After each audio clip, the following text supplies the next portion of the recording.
இஸ்ரவேலின் பரிசுத்தராய் இருக்கிற உன் மீட்பரான கர்த்தர் சொல்லுகிறதாவது, பிரயோஜனமாய் இருக்கிறதை உனக்கு போதித்து நீ நடக்க வேண்டிய வழியிலே உன்னை நடத்துகிற உன் தேவனாகிய கர்த்தர் நானே என்று சொல்லப்பட்டிருக்கிற வேத வசனத்திற்காக எங்கள் தேவாதி தேவனுக்கு கோடான கோடி ஸ்தோத்திரங்கள் உண்டாகட்டும்.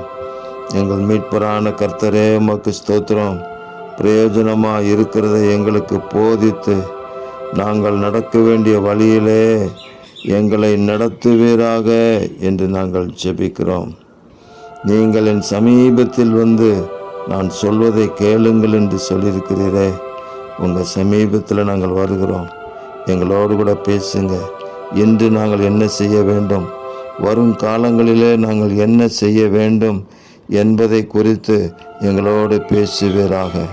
உலகத்திலே உங்கள் நாமத்தை பறைசாற்றுவதற்கான தேவ கிருபைகளையும் சத்துவத்தையும் வல்லமையையும் எங்களுக்குள்ளாக அளவில்லாமல் ஊற்றி எங்கள் மூலமாக உங்கள் நாமமும் உங்கள் வார்த்தையும் வெளிப்படும்படி செய்வீராக. எங்கள் தேவாதி தேவன் அப்படி செய்கிறதற்காக ஸ்தோத்திரம். இரட்சகர் இயேசு கிறிஸ்துவின் நாமத்தில் ஜெபிக்கிறோம் பிதாவே. ஆமேன், ஆமேன், ஆமேன்.